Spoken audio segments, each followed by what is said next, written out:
Hey guys, in this lesson here, I'm going to talk to you about how to work backwards. Okay, if you are given the area and you need to solve for an item that is missing, such as the length, the width, the base, or the height, you have to use those inverses. We have talked about this before. What do we do to solve it, and how do we undo it? How do we work backwards? Okay, so let's do a little refresher. This here says 3 times x equals 24. This here means to multiply because there is no symbol in between. Okay, so to solve this, I would do the opposite. The inverse of multiplication is division. So 24 divided by 3 is 8. What that means is x equals 8.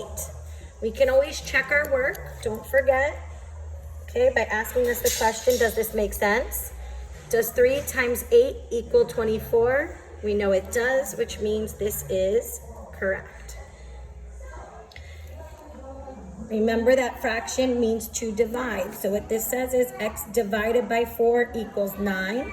The inverse of dividing by 4 would be to multiply times 4. 9 times 4 is equal to 36.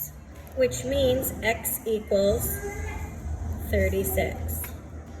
How do I know that this is true? Let's go ahead and check our work. 36 divided by 4 equals 9. My answer is correct. Okay, it works the same way when we talk about area. If I gave you a rectangle and I said that the base of this rectangle is 10 feet, and the area is 40 feet to the second power, how tall is my rectangle? Okay, so you have to work backwards and you have to say, well, first, to find the area, I would multiply the base times the height. Now let's go ahead and plug in or substitute what we know. We know the area is 40, so I'm going to replace area with 40 equals. I know my base is 10. What I'm missing is my height. So 10 times my height should give me my area of 40. Some of you might know this off the top of your head, but let's practice using an inverse. The inverse of multiply is to divide. So 40 divided by 10 is going to equal my height. And 40 divided by 10 is 4. So in this rectangle here, that means my height is equal to 4 feet. How do I know that this is true? Substitute it back in. Does 40 equal 10 times 4? Yes, it does. Okay? The hard part with these are going to be the triangles, because you have that fraction. But remember to use it as a decimal. Remember to work backwards correctly, okay? And remember that you can use calculators here. That's going to be the part that really helps, because a lot of you probably forgot how to divide with decimals. So let's check this out. Let's take a look at a triangle. Okay. We are going to label our triangle with everything that we know.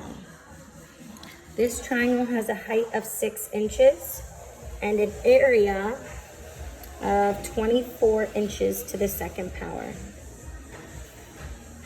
Okay, they're asking you to find the base. So let's talk about working backwards, and let's start with our formula. Area equals 1/2 base height. It's multiplying 3 numbers together. Okay, let's plug in some information that we know. They gave me the area is 24 equals 1/2. I'm going to write it as a decimal. I don't know the base, so I'm going to keep that for later, but I do know the height. And since it's all multiplication, I can go and multiply the height next. And then I'm going to keep base as the letter B. I want to keep it as the letter B because that's what I don't know yet. Okay? What I do know is that I can multiply these two numbers together. Okay, and if I use my calculator and I multiply 0.5 times 6, this gives me 3 times B equals 24. I still don't know the B. I don't know what my base is yet, but now what I've done is I've worked my way through what I do know, and now I can use my inverse to solve. Multiplication, the inverse is to divide. 24 divided by 3 equals 8, which means my base is equal to 8 inches.